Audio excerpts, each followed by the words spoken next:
nos vamos a ir en vivo, como hacemos cada mañana, a la zona de la Franja de Gaza, para ver cómo está la situación. Empieza a haber complicaciones también del otro lado, en el Líbano. Así está en este momento Medio Oriente.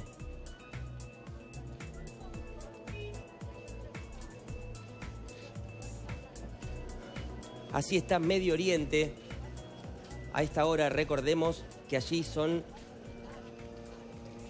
5 horas más. Son las 12:20 del mediodía a esta hora. La situación no da tregua. Sigue postergando Israel el ataque masivo vía terrestre. Hoy compartíamos la palabra de una REN, una especie de prueba de vida, la primera que se pudo conocer. Continúan solicitando la evacuación total de los civiles de la Franja de Gaza ante este inminente ataque, Brian. Sí, solamente en la última noche hubo en Gaza, al menos según están reportando fuentes oficiales que se dan para sí mismas la representación del pueblo palestino, 49 muertos en la Franja de Gaza por los ataques israelíes, pero también ahora tenemos que viajar, y estamos viendo en pantalla, en el otro extremo. Vamos del sur, respecto al territorio israelí, donde se encuentra la Franja de Gaza, hacia el norte, porque ahora parece que allí, como recién vos lo indicabas y más temprano lo detallábamos, puede haber desde el Líbano una agresión militar perpetrada por Hezbollah, esta otra agrupación terrorista que se ha sumado a la cuestión palestina, al menos en términos radicales como lo vino haciendo Hamas. Y recordemos algo, la representación palestina, quienes se atribuyen representar gubernamentalmente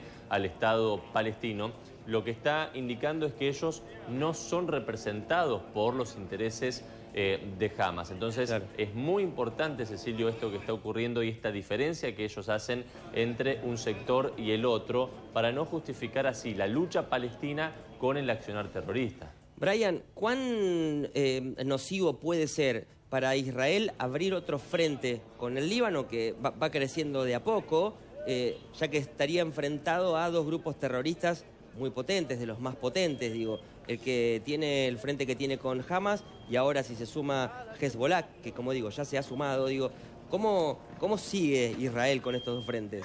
Claro, hay que separar algunas cosas. Por un lado, Hezbollah, y bien lo indicás, es totalmente superior en capacidad militar y organizativa a lo que puede hacer Hamas. Claro. Es totalmente otra dimensión lo que puede ocurrir si Hezbollah inicia una agresión que, como también lo remarcás, ya ha tomado partido en todo esto, pero no está empleando ni sus medios ni su personal en el máximo de capacidad como puede eventualmente ocurrir.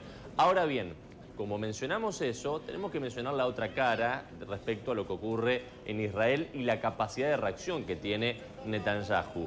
Hoy en día Israel ya sabe que está en estado de guerra, de hecho lo ha declarado. Están en apresto sus reservas, están listos para dar las órdenes necesarias para repeler cualquier tipo de ataque y también para reaccionar en consecuencias, no solamente dentro de su territorio contra células terroristas, sino también contra, por ejemplo, la Franja de Gaza, Cisjordania, si eventualmente es necesario hacerlo allí como método de respuesta, si bien separamos, como ya lo venimos haciendo, la situación y la actitud que han tenido los palestinos de esa región, y también contra el Líbano. Ni que hablar si de pronto Irán también determina tener una participación directa y mucho más fuerte en todo esto. ¿Qué quiero decir, Cecilio? Israel ya está preparado, si se quiere decir así, para cualquier escenario. Sin lugar a dudas que a nadie lo deja cómodo tener tantos frentes abiertos, a nadie le pone cómodo que en las últimas 24 horas, por ejemplo, Vladimir Putin, el presidente de Rusia,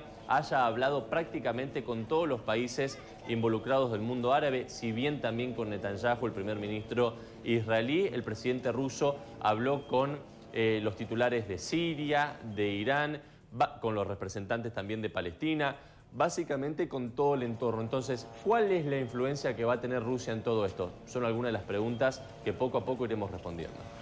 Por otro lado, decíamos recién que en la frontera con el Líbano, los israelíes se están negando a abandonar sus hogares. Esto lo ha solicitado el gobierno de Israel y lo ha hecho de manera muy intensa, pero los israelíes se niegan a abandonar sus casas Esto es porque se ha extendido la violencia a la frontera con el Líbano. Ya ha habido intercambios de fuegos diarios y ha habido varios muertos. Israel comenzó en la jornada de ayer a evacuar 28 localidades de esta zona. Muchos ya se habían ido, otros abandonaron sus casas y algunos están decididos a quedarse para defender sus comunidades y no mostrar debilidad al enemigo. En el pequeño pueblo de Slomi, por ejemplo, a menos de 2 kilómetros de la frontera, hay más refugios antiaéreos abiertos que casas habitadas. Este es un dato estadístico que muestra de manera elocuente lo tensa que está la situación. Hanania Goslan es una israelí de 62 años y residente de Slomi, que dice que yo confío en nuestro ejército y en la capacidad del Estado de Israel, en la capacidad del ejército, en desalentar a todos nuestros enemigos y en la victoria. No podemos abandonar el lugar en el que nacimos y crecimos, en el que permanecimos tantos años de guerras, de tantas alertas, de terroristas y de cohetes. Y yo no estoy dispuesto a abandonar en este momento así porque sí.